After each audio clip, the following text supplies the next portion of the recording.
Humanity is facing a new threat, and the struggle for survival dawns again.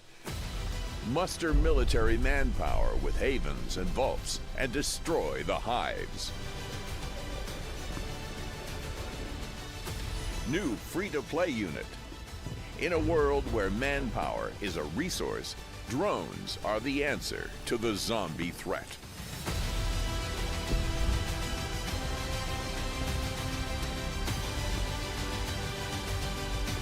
Season 15. Available now. Humanity is facing a new threat, and the struggle for survival dawns again. Muster military manpower with havens and vaults and destroy the hives. New free-to-play unit. That's going to be the whole stream. Oh, yeah. Oh, there we go. Here we go. Yeah, Hello, there we are. everybody. Welcome to our second live stream for Season 15, Humanity's Resurgence. So, I'm Lunar, as you know me on Discord, so I'm the lead game designer here at Dorado Games. With me on the sofa, we've got Yeti. Would you like to introduce yourself? Yeah, sure. I'm Yeti. I'm a creative producer here. And we have Franz as well. Which you know as Opulon on Discord. And I am game designer working with Dylan and Yeti. Beautiful. So, we've got some nice stuff for you today. So, first thing we'll be doing is going through the new seasonal unit, the drone operator. And also, following that, we'll be looking at Z Resurgence. We'll be playing a game that we quite enjoy. I mean, we've been given the permission from Landfall Games. Thank you very much for that, to show you a little bit of Totally Accurate Battle Simulator. So we'll be including some of that during the live stream. In the meantime, we'll be answering your questions and talking through everything. And we will also have a Q&A. And we will go through a live game where Opulon will be starting a new game from scratch and, talking you through his thought process as he begins to play the game and prepare for it. And without further ado, I think we can get started. Franz? So, let me introduce you the new elite unit. When Conflict of Nations was first designed and developed, we were mostly operating under the premise of what happened in Desert Storm, because there was no real modern conventional country that we could compare to. But the recent events in the world allowed us to see emerge a new type of weapons. Everyone has heard of drones, and so we have worked pretty extensively to introduce their concept and their specificities to COD. So this season, the new elite unit is a drone operator that allows you to use a buffet, if I may say, of different drones that all serve a specific role. We want, long term, if the concept of drone is pleasing to the players and is fun, expand this as much as possible to reflect the new realities of warfare. In this season, and in the scenario I will be showing to you, which is a new Resurgence zombie map, we give every player one drone operator to begin and already research the ability to do more. So what does the drone operator actually? In itself, it's not a combat unit.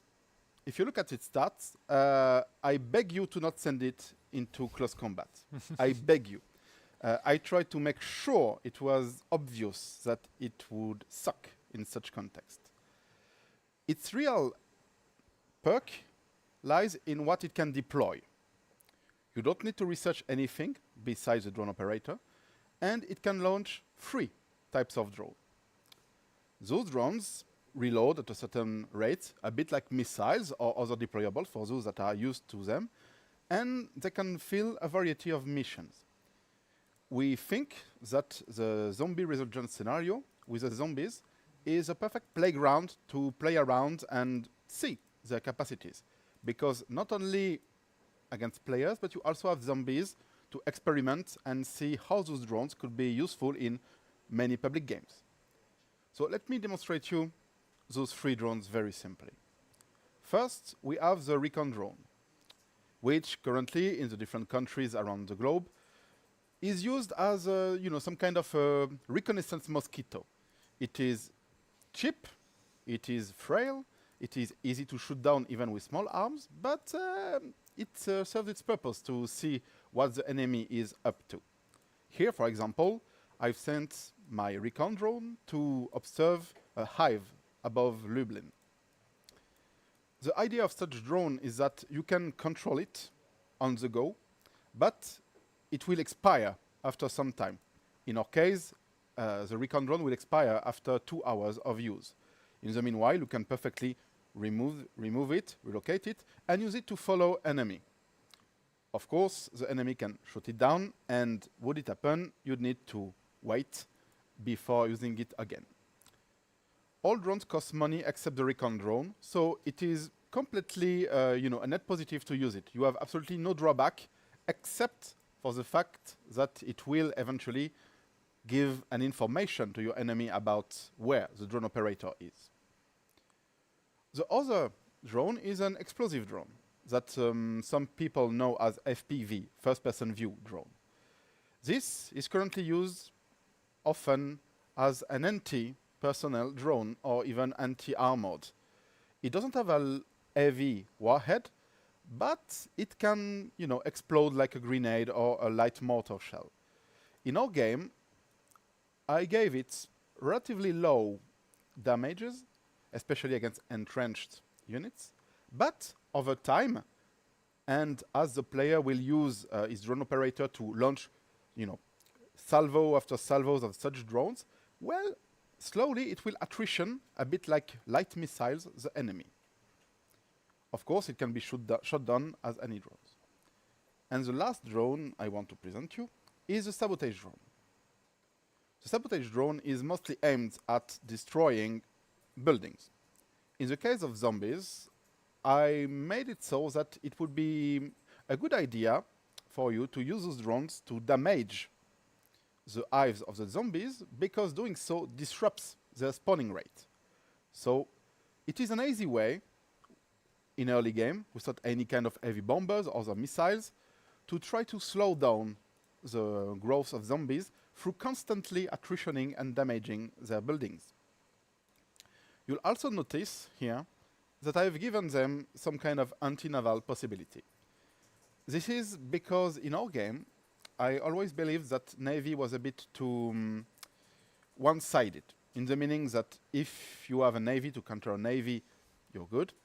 If you don't have a Navy, the enemy can simply sit in your harbors and shell you to death without really any kind of efficient way to deter them or even attrition them.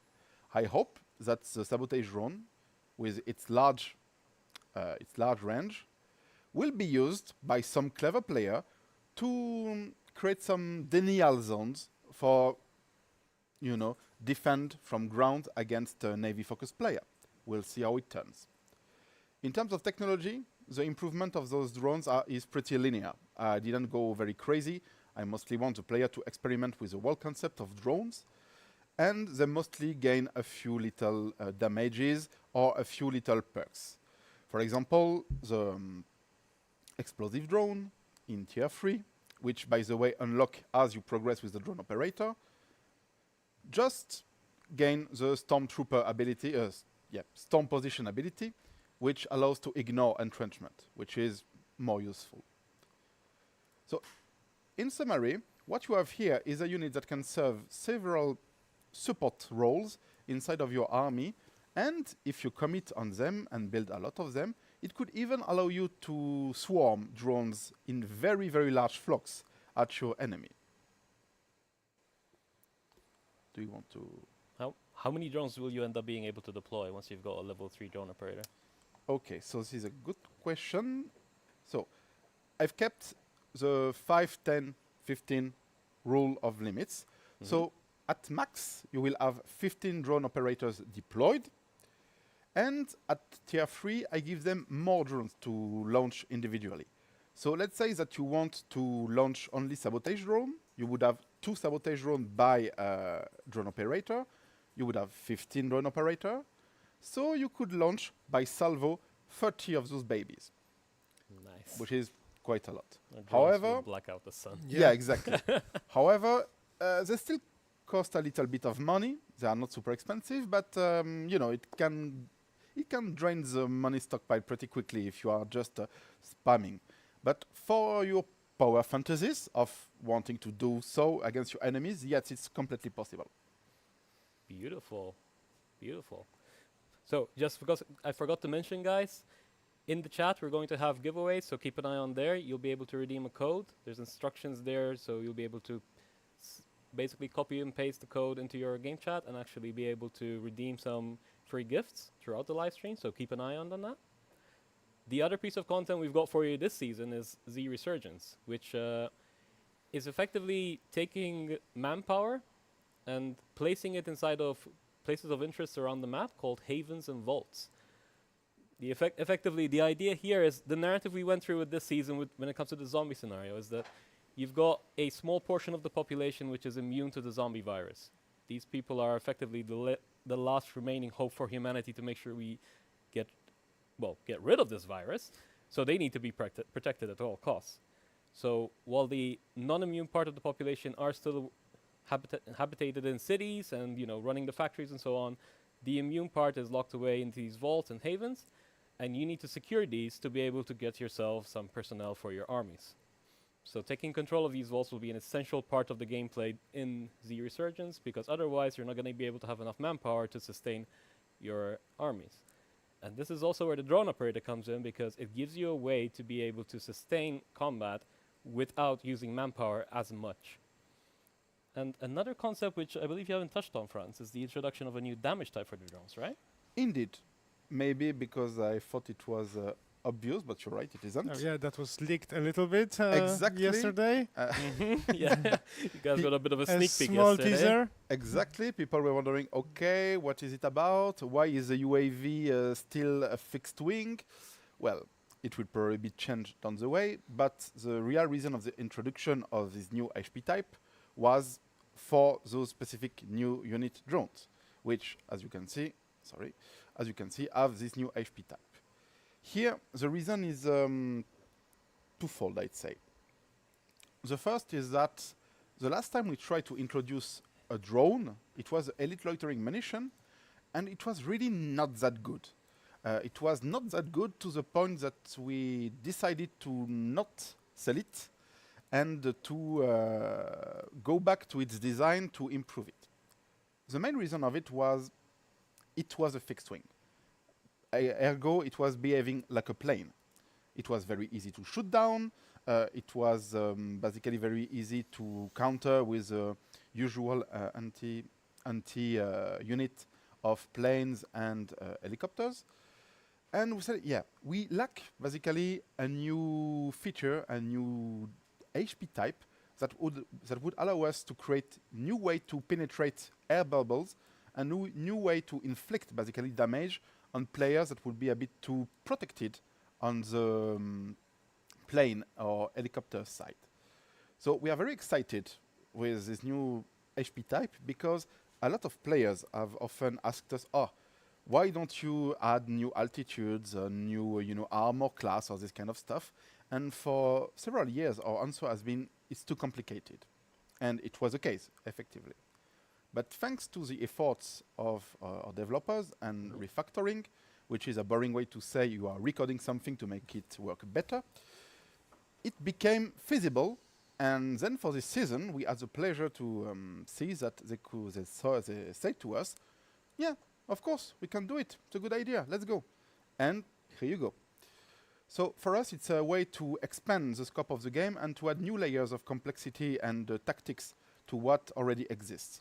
Basically, we are all feeling that anti-air game was becoming a bit too stale, in the meaning that it was too easy to really defend against everything, especially missiles.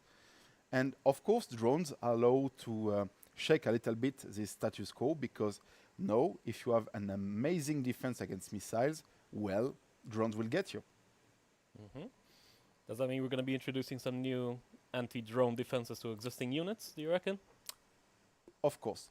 Right now, we have worked with what we have, of course. And so, if you search in the tech panel, you will see that some units have gained anti-drone damages. Of course, we don't want the drones to be completely invincible, but most of the damages against drone can be seen where you would expect them. The mobile anti-air, for example, should be considered as the hard counter to drones, in the meaning that it's the unit that has the most damages against them, maybe not the most range. You can also find that in late take game, I gave some SAMs or TDS drone damage, just a little bit, maybe just to reward the commitment to a tech line. But generally speaking, every unit that is good against plane or missiles, you can expect them to be somewhat vulnerable to drones.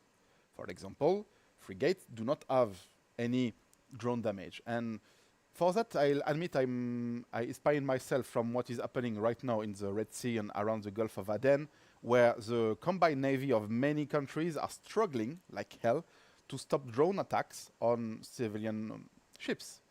So, at least for this season, you can expect Navy to really have a hard time to deal with this new threat. Still, I'm not too cruel. I gave some anti-drone damage to the frigate in Tier 3. But still, before that, you can expect many difficulties ahead to counter those drones. And as always, guys, please give us your feedback and the future development of the drones tab and drones armor class, and even maybe introduction of more units like this is based on what you will tell us and if you like it. Exactly. If you guys enjoy the gameplay of having these drones, giving you a bit of a flexible option on your units, let us know. We will be reading the Discord, so honestly, engage with us. We will gladly listen to your feedback, and well, we'll take it into account where possible within reason, of course. Otherwise, we'll give everything, infinite health. And well, Indeed. Yeah, obviously. But beautiful.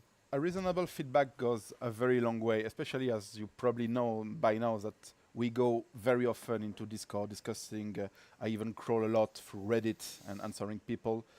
Not all feedback is constructive, but any individual that gives a very deep feedback that is constructed, well thought, I will at least give the respect of my own time to answer it. And it can go a long way in terms of balancing. Beautiful, beautiful. So, before we jump over to tabs, I've got 2 more questions. So, do regular provinces not produce manpower in the Resurgence mode? No, they do not. The only place you're going to be able to get yourself manpower is through the havens and the vaults. And you're also going to be able to get them through recruiting offices, because unfortunately that is how the feature currently works, and we couldn't adjust it in such a way that it wouldn't disrupt the balancing in the other scenarios, but this is something we'll be keeping in mind in the future. But your primary source, and that is how the actual scenario is balanced, is to capture these vaults and havens, and that will be your main source. A follow-up question is, do we need to start new maps to research the operator? Yes. So the drone operator will only be available in new games that have spawned after the release of the season.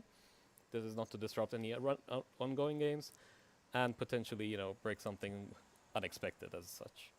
So, shall we jump on tabs and do a few battles? Yeah, let's check it out. We can. I mean, let's be honest. It's mostly about answering your question. Absolutely, but because we suck. Shall we? well, give it to Yeti. Oh, Yeti? Let's have Yeti go. It's like, yeah. Very well. Keep an eye out on the chat, see if there's any questions that come up. Okay, let me configure it to begin with. Okay, tap a button. There we go. Okay. So the concept is that you have a budget, especially in multiplayer, a small budget to prepare an army. We will each our turn position units on the battleground, and once you're done, we just click on a button and they all kill each other. It's very visual. All right. Here you go. All right. So you have the different LT and LT to select units, and LB to change faction. So, while Yeti builds his army, we can go through a few questions we've got. Figure out how to control it first. Yeah. Figure it out, and I'm going to answer questions with Demon. yes. All right. So, one of the questions that came up on the Discord, and it's a very valid question. What's the game plan for when the runner runs out of new units to invent for these seasons? I don't know. We run with the money, I guess. Joke apart, it is true that it's harder and harder to create new concepts, even if the introduction of a unit like the drone operator is very convenient for us because it opens a whole new door of potentials. But long term, if we are speaking really like 2-3 years and drawing out the creative potential for new units, and we don't want to go into the ludicrous, I think that the railgun, aka very experimental, is the top we are willing to go. We will need to investigate about variants of units or very specialized types of subunits that already exist. Maybe it could be a way for us to experiment around skins that are not really skins, but you see what I mean. For example, there are many variants of the Leopard. There are many camos we could use. Or the Striker is a subtype of a certain fighting vehicle. It's probably something like that we would do, and maybe it would allow us to release more. Oh, you good? Okay, yeah. Me then. Okay. And it would allow us to maybe release more because, well, we wouldn't have all the back and forth of how does it work, is it worth it? Oh, yeah. no, you have to up. Yes. We have a lot of plans on how we could approach a bit more unit variants. So the idea there is that we would create units that are horizontal upgrades to existing ones. So let's take a very rough example. You've got your special forces, but we could create special forces that are more adapted to Arctic combat versus special forces that are more capable in a jungle setting. So these are different avenues we can explore. There is also the variants, as Franz or as Opelon pointed out. So if you know the Striker family of vehicles, you would know that those vehicles have been built specifically as a chassis that could be adapted to the different mission roles that are actually set up. So that is another avenue we would like to explore. But until we get to that point, because these all require features, so don't expect anything anytime soon. But these are all different ways we could approach this. So, let's see. What else do we have here? Do recon drones declare war when set to patrol over someone else's territory? No, they behave pretty much like your average drone. I've not altered the behavior in that regard, in the meaning that if the other player doesn't see you or doesn't react, it will not declare war. Okay. Yeah, that's that's one of the things that the UAV already does. So we effectively just expanded the same behavior to the exactly. recon drones. Oh, you're good to go. Yes. All right, let's see which Let's one of see. you wins. Oh my god, what was that? That Minotaur. Come on. You see? Seems to be My doing knights okay. will decimate you. Yes, it seems so, yes. Yep. Oh my god. I'm not faring too well, yes? And I had no idea what I'm doing. No. Don't not. worry, me neither. me neither. Okay. But that's fun. My Minotaur is putting a Oh my valiant effort. Oh my god, he's still alive. Are you serious? Beautiful. All right. So, if I didn't play any matches in Season 14, will I understand the narrative of Season 15? Yes. You Absolutely. will. So, each season will basically be contained into its own timeline. You will notice that our previous season was based around the base World War III narrative. Yep. This season we'll be looking more into the zombie timeline. And next season we'll pick something else and we'll go into that direction. So the idea is that each season will follow its own timeline where you can have a narrative that's self-contained. But if we say, for example, a few seasons down the line, Return to Z, we can continue what's happened during this season. Where can we send our questions? Here or on Discord? So if you send them on Discord, it'll be easier for me to catch up. But I will be keeping an eye out on the Twitch chat as well. So that's perfectly fine as well. Yeah. For example, Kitty Wiz, would you guys put in electronic warfare in the future? I definitely won't.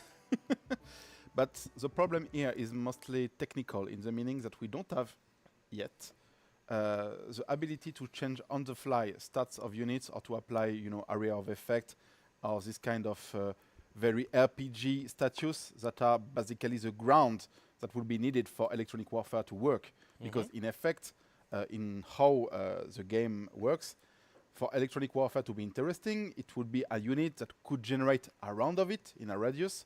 Debuffs like it could reduce the radar ability of any unit in a radius. It should be able to slow down speed of some units, for example. And right now, sadly, our game is a bit too straightforward in the meaning that we don't have this kind of very subtle interactions between units. But if somebody listened carefully, if Opulon said not yet, so there might be something cooking up. Yeah. No promise were made, but as soon as our framework expands, yeah, it's definitely something we want to introduce to make the game more tactical and give more, active abilities to players to, just be on the game and do stuff instead of launching their construction and then logging off because there is nothing left to do. So the drone operator, if you think of it, is already one step in that direction because it's a unit that serves, it has no value if you are not active and not here every, say, 4-6 hours to launch the drones and make the most out of it. So it's definitely the kind of feature we think is good to reward the players that micromanage or that play a lot. Yeah, that is definitely something that the drone operator excels at, because the more effectively you're only limited by the time you're online, right? So your resupply rate is going to be your cooldown on the attacks. So the more operators you've got, effectively, as long as you're online to be able to launch that drone, you've got yourself another free attack in. So that's something that I think is pretty neat about it. But as you rightfully pointed out, yes, we do have something in the background cooking that's hopefully will be able to expand quite a bit of what we could achieve. But it's way too early for us to be able to talk about it, unfortunately. So I'll have to zip my mouth on that. So the only thing that we can say is that we're looking to make the game much more engaging. Absolutely. In the long term. Yes, definitely. So, would you like to start your live game and run people through some of your, initial tips as a new player, effectively joining a new game? It will be my great pleasure to do what I usually do and how I think. I will tab out. No. You can get your revenge. Yeah, okay. And then get everyone pissed because I don't do the specific strategy or I don't think how they think and so on and so on. So here I will, try to give advices for people that will be pretty new at the game. First, don't rush, please. Don't leave your city open to just try to do something like that in the middle of enemy territories, because they will do exactly the same to you. And they will kill you as you kill them. And often skilled players, they try to remain alive. If you remain alive long enough, at some point, maybe you win. So, at first, you should always, of course, look at your surroundings and build some economical building or military building to prepare your build. Yeah, the thing is, the starting units are usually just much better at defense. So even if you rush everything into the enemy, if he's even a little bit prepared, he will overpower you and then just conquer all your lands. Exactly. Quite neatly. 2 infantry versus 2 infantry. If the enemy is in a city and defends, you will lose decisively. So, since it's a zombie map, a lot of the map to start is already occupied by zombies. Effectively, if you look at the VPs, you'll see that the zombies are already, very close to victory already, interestingly. It will not last because they will destroy populations, therefore they reduce their own VPs. But it should still be understood as, they are very numerous and they begin with some kind of advantage. If you don't take them into account, they will multiply, they will reproduce very, very fast.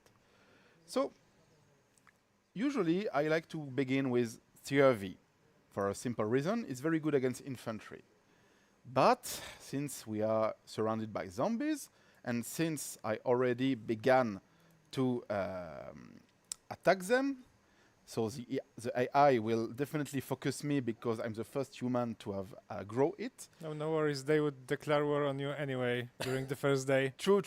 But, in the calculation of AI, I will be the first to be taken into account in the movement. You're the aggressor now. Exactly. The legitimate defense.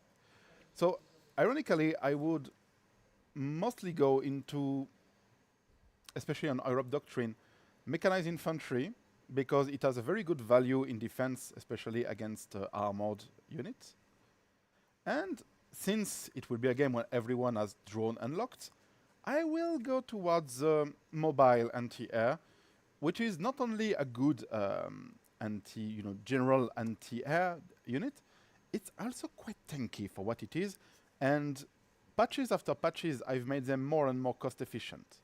Right now, especially in early game and in a situation where you lack a little bit of manpower, I find them to be pretty efficient. So let me build some buildings to begin with. So I will begin with Warsaw. I will not produce ground troops in Warsaw because I will probably use it for Air Force. I will probably use this city as a ground staging operation. I will not use the Security Council even if it itches me a lot. I will probably do one in Krakow as well. And I will probably make one on the side of Germany, just in case.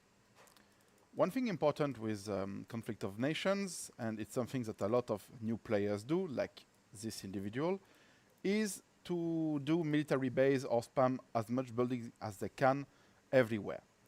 We tend to have the saying that a unit line, a production line that doesn't produce continuously is effectively wasted.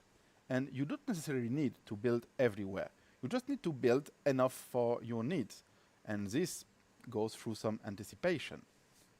So, I will immediately begin an arms industry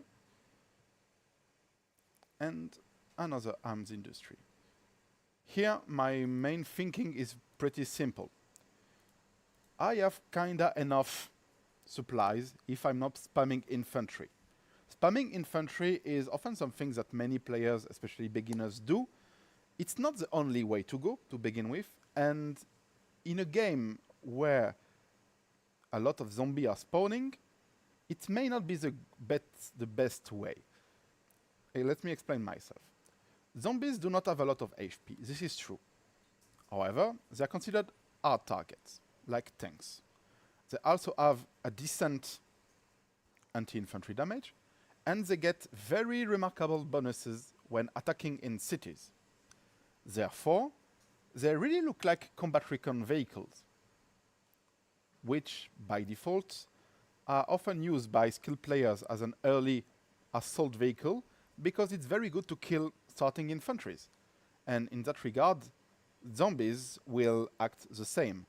And it's also interesting to note that zombies in those maps are pretty aggressive and they will run for your throat. They will aim your cities. So it's often very good in this kind of context to try to build units that may be indirect counters to what you will face. It is why in that specific game I'm not feeling necessarily very keen on spamming infantry, at least on the first days. Can I interrupt your explanation for a bit? Of course. We've got some questions. So, carriers seem to be having a bunch of issues recently. Do you think these will be fixed? Will carrier-type units such as elite frigates ever have the ability to stack with other carriers? Yeah, that question is coming up quite often, and I can tell you that we're working very hard to actually get rid of this pesky bug. Actually, the issue was introduced to save you the issue of planes crashing when the carriers are splitting. And fun thing to note, one of our developers almost quit while trying to fix this bug for 3 weeks, but now we decided to rework the code a little bit, and actually, hopefully soon, we will have something for you in that regards.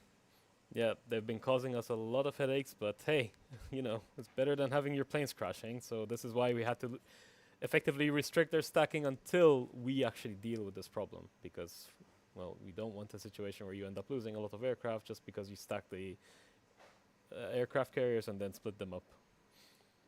another big question, and this is something that I believe came up in the previous live stream, are unit skins actually a feasible idea to implement? So, would you like to take this on? Because this is a big one. I mean, so unit skins are quite a big project for us to implement. I mean, the engine itself wasn't built to support this kind of feature.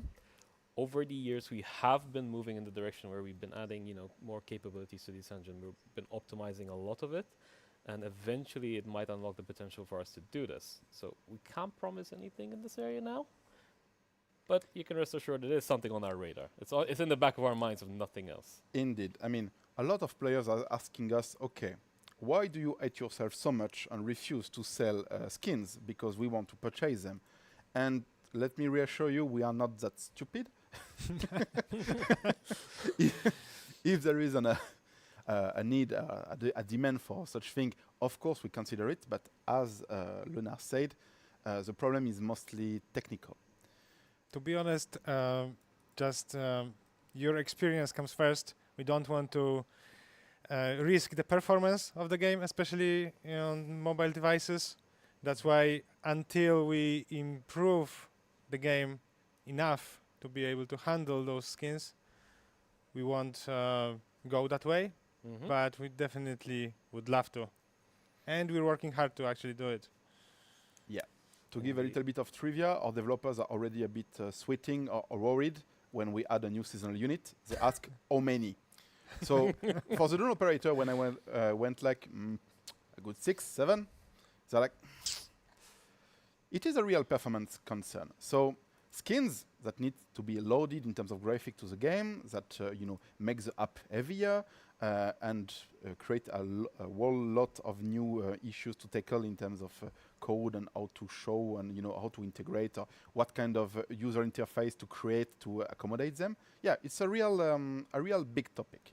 Even if the desire of the team, of course, and the direction we are going to is, of course, we want to introduce skins and cosmetics because we don't see any, loss, for the business or for the players with this kind of feature. Exactly. So we've got something about the drones. Do their deaths count for your KD? Yes. They do. So far, yes. But it's a discussion that is interesting and that sparkled about the mercenary first. And I kind of agree with those guys, which is some units could be removed entirely from the stats because indeed they are meant to be some kind of cannon fodders. And I would agree that mercenaries, drones, and even missiles to some extent are in that category. So right now, yes, but I am heavily considering to investigate how we could indeed remove them from the stats counting, because I know that some players really like to build their account, like to have a very clean and pristine KD. Sometimes it even helps them to join an alliance. And I can agree that cannon fodder units, even if they are useful on the field on a specific game, well, they can make your account seem less shiny. And now, of course, the drones only count as killed if they actually don't reach the target. The same as missiles. If they reach the target and hit and explode, they are not lost. They did their job. Exactly. They did their job. But regardless, I kind of agree that it would make sense that a military wouldn't, cry over a few AliExpress drones that were lost on the battlefield. No, just the taxpayers, I guess. Exactly. So we have a bit of a follow-up question, not technically about skins, but we're talking about art in this case. So, will naval units be updated so that units are represented at what tier they are currently researched at, instead of the one model which is used at the max tier? This is something we want to do, but unit models take a lot of work. So basically we would have to actively say, okay, so we've got our art team, we have to divert resources away from the art team when it comes to other features we're working on, to work specifically on polishing up this area. That isn't to say it's not valuable, mind you, but it's something that we have to kind of like think about and consider when we're talking about our production pipeline and figure out the right time to do this. Let's not forget it's also similar thing to introducing skins. The more models we have, the heavier on performance the game is. Exactly. So we have to be careful on where and how we want to expand our roster. Exactly. So, would you like to carry on with your explanation, Franz? More insight? I must admit, I forgot where I left. But generally speaking, yes. The Z Resurgence map is a good opportunity for many, newer players to be in an environment that is not strictly speaking PvE, but there is still a lot of zombies. And anyone that knows how our game runs, especially with people that sometimes leave or people that don't really know or understand the dynamic of the game, you can expect zombies to get larger. And as they get more cities, of course, the numbers grow. In my own internal tests, I've seen sometimes that zombies reach 700 zombies by day 50 or 60 if the players were doing nothing. So they can really become a real annoyance, and people that are more casual or less skilled could see themselves overwhelmed if they are not careful. So I guess that my main takeaway in terms of this map would be, yes, maybe do not spam infantry because they are not good against zombies, generally speaking. Maybe don't rush because it leaves your cities open and the zombies will rush at your cities specifically. And maybe focus, at least when you are very threatened by zombies, like Poland may be at the start, on anti-armored units. Because effectively, zombies are, stubborn, they are hard-headed, so hard HP. Apart from that, I wish that everyone can enjoy the drone operator, and when the zombie threat is dealt with, maybe they can play around and annoy their neighbor by sending some sabotage drone as a high infrastructure. Maybe that will teach them, for once, to use some anti-air. So I hope that the players will enjoy the new unit, and I also hope they will take the opportunity that they begin with the drone operator, and the research is given them for free to play their fantasy and experiment a lot with the drones. Mm-hmm. Mm-hmm. How does the vaults actually change how you plan out your game? Well, if I wasn't an idiot and I didn't attack the zombie right away, I would say that it mostly gives you another very important point to defend on the map. Often when players attack another country, they go through the provinces, and it's what reduces your manpower and money production. Mm-hmm. In our case, all the production is centralized in those vaults and havens. So it makes even easier right now for a player, or even the zombies, to just go, for example, from Grodno to Lamza and cut in half my manpower production.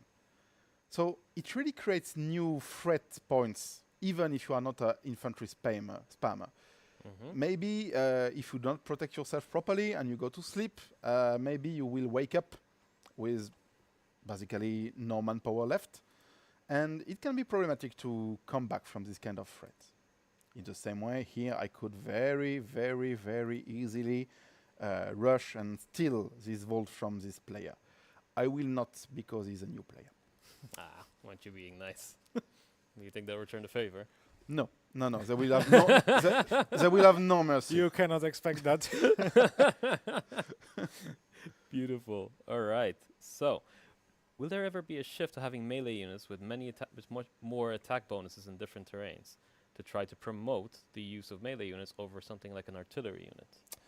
This is a topic that keeps coming up for us because, especially in competitive games for the active players, using artillery basically gives you free attacks without any retaliation. So effectively, you've got yourself infinite value there. So this topic comes up quite often in our discussions, and how do we approach it to make it a better situation? Yeah, it is very complicated in effect because it's also about player demographics. Like if a player that plays in Alliance, in elite tournaments, speaks to me about melee, he will say to me, "Nah, it's useless. I don't do any close combat units. They are not worth the value. Why would I do that over any other kind of units?" And they are perfectly right for the reasons that Luna explained. They will think in cost efficiency, in value for the buck, and they are active 24 on 24 on the game, and therefore they can max out micromanagement. But it's not the majority of our game. If you follow public games, which are 99% of games running, if you are observing the general gameplay of casual players, they are mostly playing with infantry and MBTs. And even right now on Flashpoints, you know, the tutorial games, the people that win mostly are not spammers of strike fighters, they are not spammers of artillery, because they do not play this kind of game usually. They are the people that understand, oh, main battle tank is strong against infantry. And it tends to be the general composition. So here I'm a bit between two hard spaces.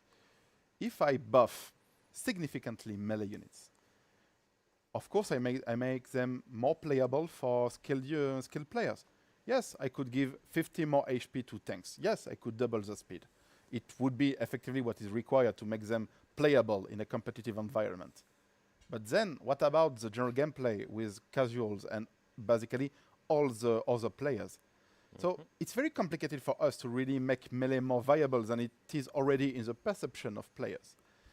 I admit, frankly, that I do not have an on-hand solution, but at some point, if we are throwing wild ideas, I must admit I would like to try around some game modes that are specifically catered for an audience like more skilled players.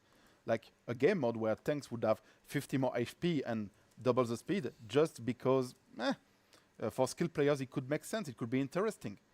But for the average player, it's really complicated, and even adding something as simple as 3 HP for the main battle tank has effect on the playstyle of effectively hundreds of thousands of players, even if from the perspective of competitive players it is a useless trash unit. Yeah, that's the problem, right? So stats by themselves will not make melee viable, realistically speaking, especially when considering you're effectively getting free attacks in with your artillery. So the solution has to come from somewhere else, and that's still an open question for us at the moment. Yeah, perhaps when we can actually play around with scenario features like this, where we can test out different approaches and see what actually makes the most sense, then we can actually explore this avenue a bit more. Right now it creates a sort of level of experience, a progression for players, where they go from the basic ground units up to the through the aircraft and air warfare to the most advanced veteran stacks with artillery and anti-air. Yep, makes sense. So we've got another question about scenario game modes. So will there be more game speeds added?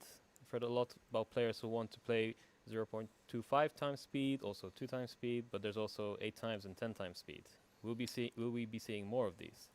So let's break it down into a bit. I feel like that's a big question. A lot of questions in one. Yes. So the high-speed scenarios. So we're talking 8x, 10x. So these are scenarios we do want to bring back. These are game modes that have done well, people enjoyed them, and we want to find a good way to bring them to you in a way that makes sense. Because realistically speaking, a lot of people play the Conflict of Nations at work. Probably you're not going to be accessing your 8 times speed game during office hours, because you probably should be doing something else. Might be a bit tough, but yeah, for like weekend events, definitely something that we would like to look into a bit more. When it comes to the slow games, though, those haven't really worked out for us, have they? Yeah, well, it's interesting to actually bring the discussion back, because we tried it, I don't know if I recall, many years ago, 5 years ago perhaps? No, I think it was earlier than that, but yes, we did definitely try 2 times speed. 2 times speed, for sure, and it wasn't so enjoyed, because effectively what we noticed is that there are players who enjoy playing 1 time speed who do not enjoy playing 4 times speed, and vice versa. We've got players who enjoy playing 4 times speed but do not enjoy 1 time speed. The 2 times speed almost fell right in between, so it ended up in situations like, oh well, this is too fast for me, but oh, this is too slow for me. like the worst of both worlds. Yeah. But perhaps with our much grown player base now, there will be a way to actually, the people that would Definitely. actually enjoy this. Definitely. This is feedback I'll forward to the team members handling scenario content. So we'll I'll let them handle this decision. They'll be the ones that have to make the call on this area. Okay. So what else do we have? Have you thought about doing an alliance league, more like the ranked tournaments and all these? I think we have thought of it, We've but thought of it. there is a very, very sharp problem of manpower and staff Yeah. to handle all this. And to be fair, before we can have an Alliance League, ranked or not, it's more important for us to establish a framework in which such challenge or such Alliance League would be played. Alliances continue to request continuously the return of elite challenges, and it seems obvious to me that before we can consider to organize, with our name, this kind of tournament, we would need this, very founding stone of the tournament framework. So I'd say that currently our discussions or even our meetings, because we have one in a relatively short term, is mostly about, okay, how can we bring back this kind of event? And that is our focus right now. Exactly. And then, therefore, one step after the other, we are not really working on an official tournament or, an e-sport, if I may say, side of Conflict of Nations. But yeah, we'll effectively just focusing on the elite challenges for now, and we'll move on from there. Next step after that, who knows? So, we got a question about the satellite. What do you think about the current state of the satellite? Do you want to nerf it even further than it currently is, or is it in a good place right now? So, people that enjoyed a lot the satellite basically found it super OP, so super useful, so let's go. Of course, we're not very happy that I nerfed it in tier 3. Right now, I will have to follow, how the usage rate of the satellites evolves. I can't say right now, just after having done the nerf, that I'm satisfied with its current state, because it's a very, living thing, balancing in effect. I've done enough, which I think is pretty significant in tier 3, and now I will observe, I will talk with people, I will see how the usage evolves, and if, for example, I see that nobody anymore produces them, I will take the hint that it was too harsh. On the other side, if I recognize that people are using it slightly less than in the season, of course, comparatively to how many have unlocked it, then I'm like, yeah, would be fine. Right now, basically, the problem of the satellite is that it has very, very few counters. Most of the times where we saw in our analytics or when I was looking at games, the most of the time where we saw them destroyed was not because players were outsmarting the opponents. No, it was often because of user mistakes, in the meaning that the player would send his satellite above enemy anti-air, or even more stupid, he would send them into bombardments, which is pretty mind-boggling to me, but it's a thing. So before nerfing or buffing again the satellite, I think that I would like to introduce soft or hard counters to it, because right now, let's imagine that I hear the feedback of player and I say, okay, I went too harsh with the balancing, I will re-put back the anti-stealth spotting ability. Then we are back to square one where, yeah, satellite is really good to the point of OP because it's really hard to shoot down. You don't have any hope except if you invest in stealth air superiority fighter or elite commando. You don't really have a tool to defeat that. Yeah, so the thing is just playing with numbers is not really enough to bring the perfect balance to it. Exactly. Oh. We've got another question here. Since carriers were brought up, will they support being used by other coalition members? This is another feature we would love to have, but right now, well, given you've experienced how the carriers function at the moment, I feel like adding the coalition support might be a bit of a tough one for now. Exactly. I mean, it's tied to how many bugs we have with carriers. So, you know, it's expected that it would create even more issues. So, of course, we want it. But right now, we don't feel it is enough to really, open the Pandora box of this very specific feature. Even if, of course, it would be cool. Beautiful.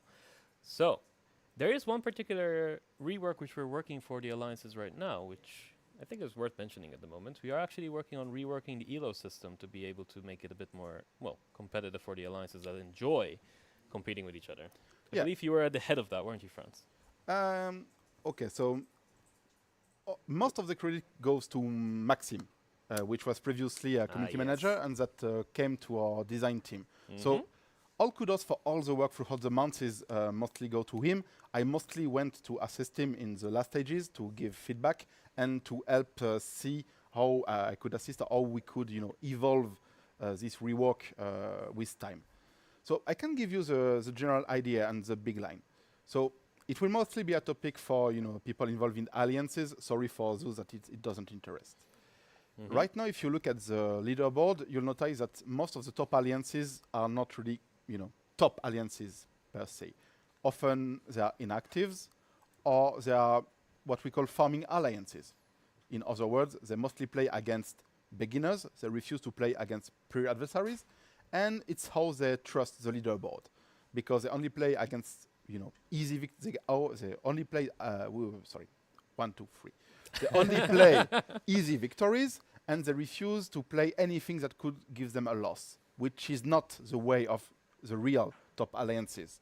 Real top alliances, even if they are very good, sometimes they lose, so sometimes they lose Hilo. So we wanted to change the way we calculated Hilo wins and Hilo losses in order to slowly eradicate the farming alliances and inactive alliances from the tops, and slowly encourage alliances to play, against alliances that are either as strong as them or even stronger than them. The big takeaway is that now defeat is not really punishing as before. In the current system, when you take 30 elo from an alliance, this alliance loses 30 elo, and it's kind of a steal of their score. Right now, the way it's calculated, if you win against an alliance that is way, way, way above your standing, you will win a lot. But this alliance will not lose a lot. So effectively, you are encouraged to play and engage at all times. We also introduced a decay in Elo, because, of course, if you can win more than you lose, of course it's good because you engage in the challenges. But it can create some kind of an inflation in terms of Elo. So we needed some kind of a system to make the Elo stay into reasonable parameters. So we introduced a decay system, which every 3 months remove a little bit of Elo, and much more Elo if your alliance is inactive. In other words, if it hasn't played any challenges in 3 months. And the last thing we introduced is what we call the bully range. In the current formula, it's basically a curve. The more you are distant from your opponent, the less you win. But if it's a free victory, then it's still win. And if you played other games like Supremacy or Call of War, you've noticed the same problem in our game, which is it's very enough for an alliance that is very high to just gain 1 or 2 or 3 elo at each match against newbies to remain at the top.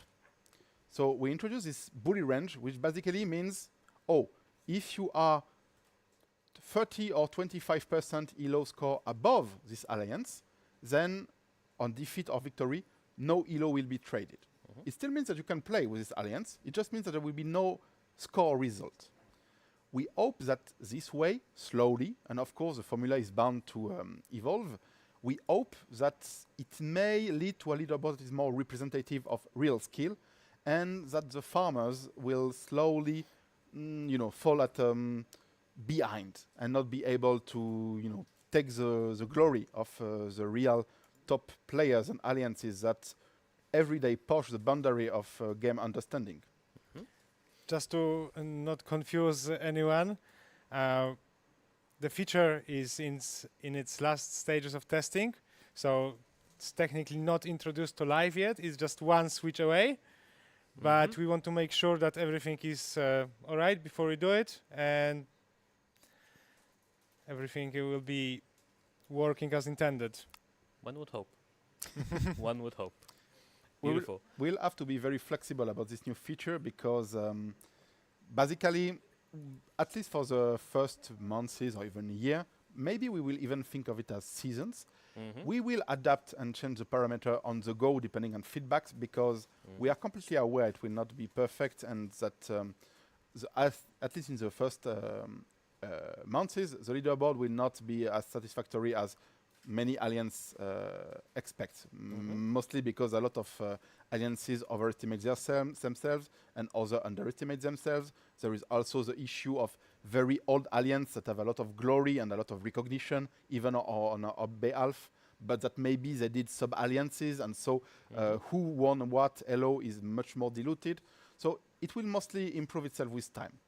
The important takeaway is that at least now we have control over this formula, and we can actively tackle the issues that alliance players have, forwarded us for years about this farming and inactive issue.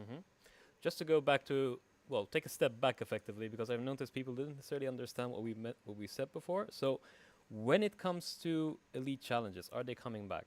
We are effectively looking at how to make that feasible right now. Exactly. So is it coming back anytime soon? We can't promise that. Is it coming back? We are looking into making that happen. Definitely are set for it to come back as soon as possible. Perhaps not that long. We hope. We hope. We work. Can't say anything more than that because it's still effectively we're trying to figure out the last remaining issues. But it could be easy ones, it could be hard ones. So I can't really promise you anything anytime soon right now. But The most important part is that we absolutely have to go away from manual work on this. exactly. So This is the thing. We need to make sure that we have a system that will We can allow rely us on. to manage this for us. And Exactly. that's the key thing, because at the end of the day, our community managers were pushed to the brink with how quickly the Alliance community was growing and how many people were demanding elite challenges, and they couldn't keep up, which is why we need to figure out a more, automated system for this. Yeah, and a system that is balanced between our business imperatives and the reality of the community and what we want to give to them effectively. Exactly. Talking about giving, I wonder if people are checking out our giveaways on Twitch. I think so. Yeah. Seems like they are. I don't think there's one going on right now, but They should hunt for them, right? yeah, absolutely. Keep an eye out. So, we've got another pretty big one, but I think it's an interesting conversation to have. So, people leaving their coalition for a solo win is a pretty common complaint you see players make. Do you think that increasing the reward for a coalition win, such as, for example, gaining your VP plus your coalition, would actually help people with sticking with their coalition? I'm not 100% convinced it would, because I think the reason why people leave is more fundamental than that. Yeah, in my opinion, people do that a lot, mostly because of the ego satisfaction of saying, "Oh, I have a solo win. I need nobody to win." Even if we all know deep in our hearts that usually they just join a coalition to be, alone. They try to steal as much territory they can from their allies, and then when they feel they are not needed anymore or they're on the brink of victory, okay, goodbye. Exactly. I mean, So it guarantees you're going to win. If you're still in the coalition, there's still a chance that if whoever else you're competing with has a chance to come back. But if you just leave right then and there, you got it. You're in. So maybe we should investigate the possibility of a bit like achievement in other games like Hearts of Iron or Stellaris. Like it checks some conditions, like if you entered a coalition at some point in the game, you are not eligible anyway for a solo victory, whatever happens. Some kind of cooldown timer. Yeah, maybe. exactly. So Something like Perhaps after you leave a coalition, there is a couple of days until you can win, so your previous partners can get their revenge, perhaps. Yeah, maybe something like that, indeed. Because we agree, it's not very fun and not very even satisfying that there is this kind of loophole in terms of you can snatch a win, basically through some shenanigans in the mechanics of coalition living. That's actually a perfect topic for one of our creative discussions. I would say so. Yeah. This is something we'll put a pin on and revisit on a design meeting. Definitely. Beautiful. So, sort of on the same theme. Do you think an endorsement system, such as in Overwatch and other games, would work for Con? Would this be feasible to implement so it can help you find more reliable coalition members? Oh yes, I think we definitely would love to have something like this, and it's even somewhere on in our backlog on our ideas board. The thing is, it's quite a big undertaking, and we cannot really promise that we can put it on our roadmap for the foreseeable future. But it's definitely one of the things that we're considering at the moment. We have to look into it also from technical point of view, from UX point of view, see what is really feasible. But yeah, that's something that we've been talking about for quite some time as well, for years now. Indeed. No, it's a pretty big topic, and it's something that we would also need to do a bit of research on, because at the end of the day, we don't want people to exploit it. Oh yes. I mean, at the end of the day, we're a free-to-play game, so what's stopping you from creating, a few accounts and just endorsing yourself and just propelling you up that board? So we need to find countermeasures for these kinds of things, because otherwise, the system is not going to help you much if you can basically just propel yourself upwards. It's a very tricky subject, that's true. It is. But I think it's also a subject worth talking about, as you rightfully pointed out.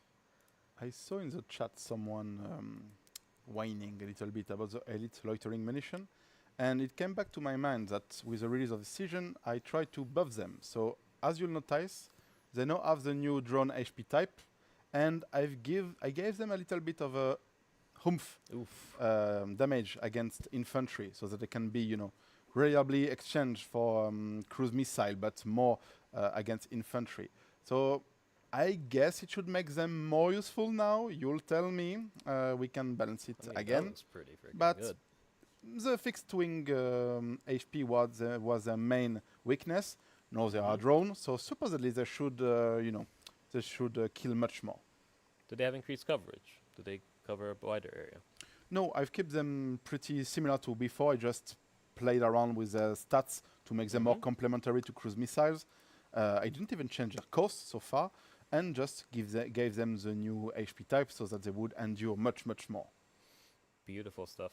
All right. On the note of buffing your units, are you up for a rematch in tabs? We can. I don't know. You just want to not end on a loss, do you? I won. Oh, Come wait, on. you won. Oh, I Yes. was all paying attention. It's too distracted by chat. Oh, really? Well, I know where my priorities lie. Just saying. I just wanted to check out this cool catapult. Okay. Beautiful. I'm a new player and haven't won a game yet. Is there any tips you There can you give go. me? Well, you've got a bunch of tips from our live session, but is there anything, major you'd give out? I'd say that if you are a new player, the most efficient way to try to win more is probably to get into Discord or the various communities that exist on our game and try to engage with veteran players, because we have even teachers on the Discord. And basically, they can give you a very wide array of advices depending on the context. And it's even easier to find sometimes some players to, ally with and play a game together.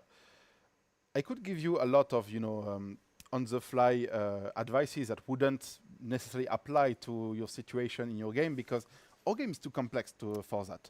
Often we see on Reddit posts that goes like, what is the best composition to win? And any skilled player will answer, don't really know. It Depends on the context, right? It's very situational. Exactly.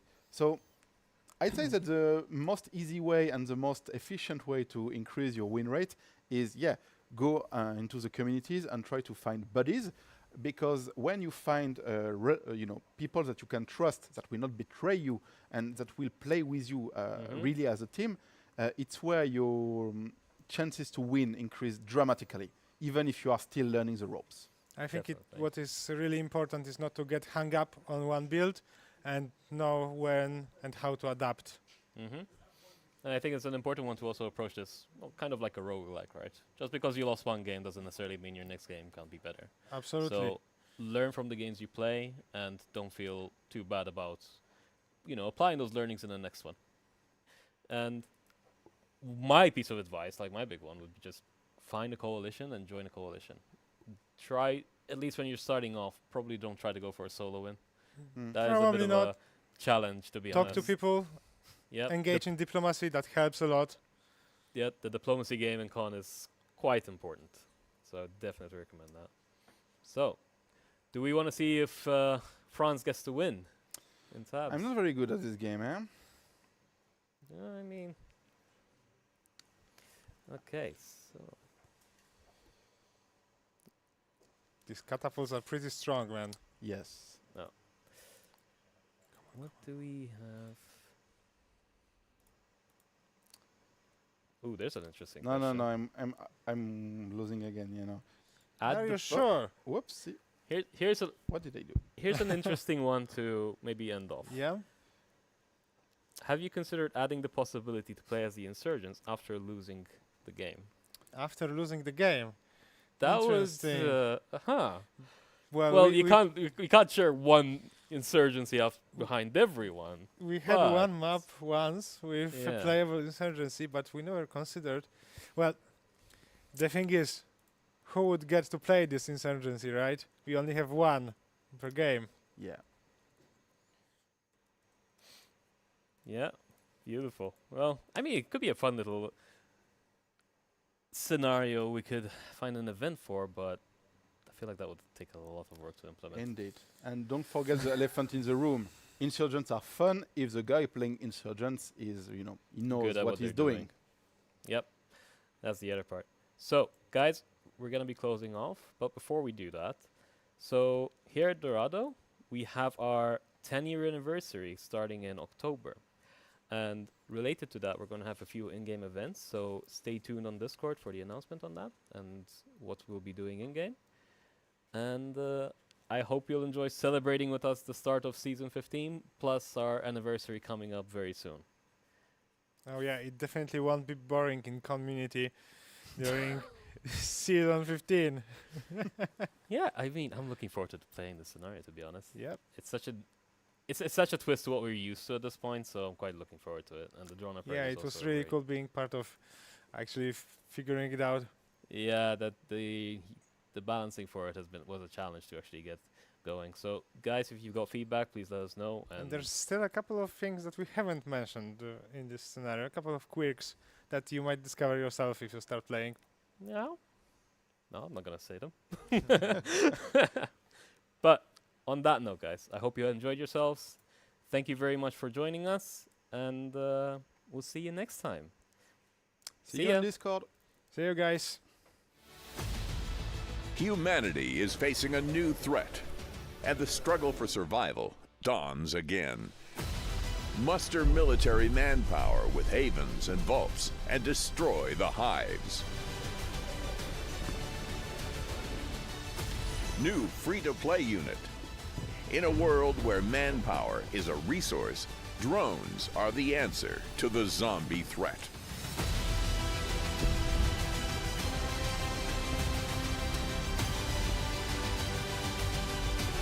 Season 15. Available now.